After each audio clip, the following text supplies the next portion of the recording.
አንድ ቦታ ላይ ተቀምጬ ለምሳሌ ይህን ቪዲዮ እየቀረጽኩ እንበልና የተቀመጥኩ ወንበር ላይ ተቀምጬ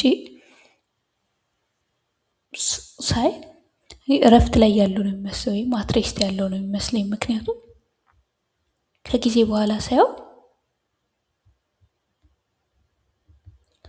ፖዚሽኔ ምንም አልተቀየረም፣ እዛው ያለሁበት ቦታ ላይ ነው ያለሁት እና ሴም ፖዚሽን ኦቨር ታይም ስለማይ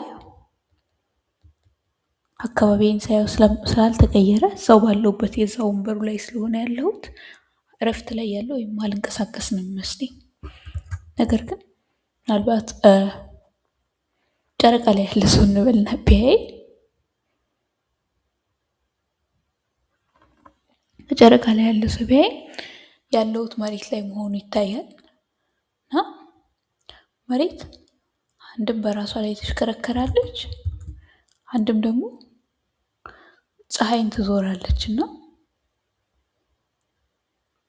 እንዲሁም በሁለት እየተንቀሳቀሰች ነው ያለችው። በራሷም ዙሪያ ላይ እየተሽከረከረች እየተንከባለለችም ነው እና እንደዚህ እየተንቀሳቀሰ ያለ ነገር ላይ ነው የተቀመጥኩት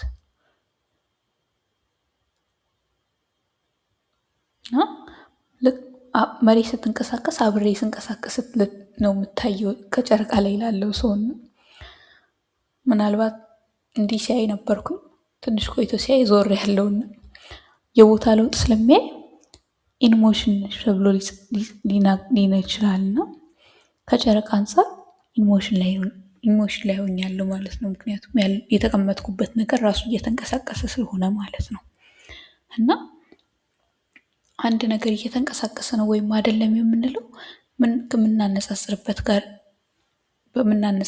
ላይ የተመሰረተ ነው እና እዚህ ጋራ ጨረቃ ሪፈረንስ ፍሬም ሆናልናለች። ከጨረቃ አንፃር ነው መሬት ስትንቀሳቀስ የታየ ነው እና ጨረቃ ላይ ሆነን ስለሆነ እሱ የለውጡን ያየ ነው።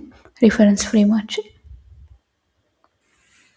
ጨረቃ ሪፈረንስ ፍሬም ሆናልናለች ማለት ነው።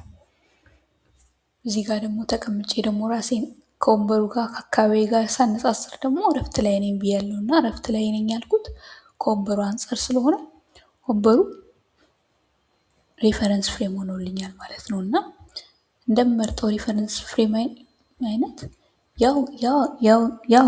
ያው ሁኔታ እኔ የተቀመጥኩት ሞሽን ላይ ያለው ወይም የሌለ ሆኖ ሊታየን ይችላል እና ለዛ ሪፈረንስ ፍሬማችን ወሳኝ ነው ማለት ነው።